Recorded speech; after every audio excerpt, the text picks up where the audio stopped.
Hi, so we found some Rudbeckia laciniata, green-headed coneflower.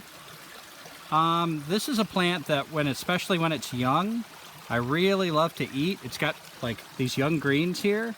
I prefer to have them cooked. So if I'm cooking anything, you know, I just throw them in like a soup or like even hash browns, anything like that. I throw them into a grilled cheese sandwich. We have eaten them raw, but I prefer them cooked. So you could throw some of them into a salad. I feel like I wouldn't throw a lot of this into a salad, and I don't know why. I just kind of feel like that. But some things to look for is this leaf of the green-headed coneflower. It'll have like 3 at the end, and they're deeply divided, but it still looks kind of like one leaf. You know, you can sort of follow that up. And it's really long and pointy looking and has these teeth that are sort of spread out, and they're also kind of long and pointy.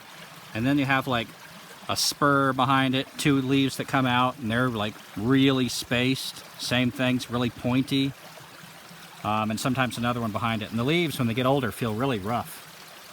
A plant that I have found that you can mistake this with, even though it looks a lot different when you see them like side by side, but is this one. And Teresa just did a video of this. This is a water hemlock, which is the most poisonous plant in North America.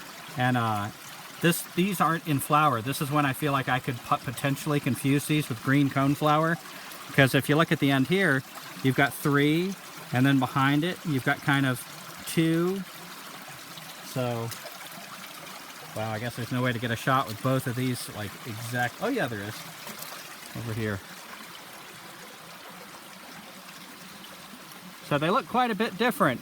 But that pattern, if you tune into that pattern and nothing else, you could get confused. There's a similar pattern here in these 2 plants. This is green-headed coneflower. This is water hemlock.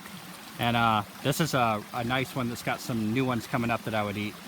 So anything you want to add to that, Teresa? I would just say, like Gumby was mentioning, really be careful on your identification. Gumby's washing his hands off because we just touched not only... Better safe than sorry. Yeah, yeah, the water hemlock. So... I don't think it would hurt me for touching it, but...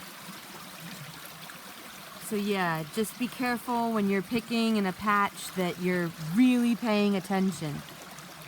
And I guess the only other thing I would say about green coneflower is I had, years ago, I experienced green coneflower, and I thought it tasted spicy to me. I believe I was on a like a medicinal herbs plant walk, and I think they called it sochen, is a name the indigenous people called it. So yeah, I think I've had a relationship with this plant for a long time, but I'm getting to know it more as I incorporate it into my food. And I have found this down in the Piedmont of North Carolina, but it seems to be a lot more prolific in places up here in the mountains, so this is where I've started eating it. It's a really good green in the mountains that you find pretty frequently, particularly in the southern Appalachians. And even though it's not in flower yet, this is Peterson Field Guide to Wildflowers. Here is green coneflower, and I wanted to show the flower. It's got a really like almost sunflower look, and those petals being decurved, going away from the middle, is really typical of green coneflower. So maybe we'll do another video when it's in flower. But this is where I would be worried about confusing it with water hemlock potentially. We're not in flower. Yeah, well thank you, green coneflower. Thank you.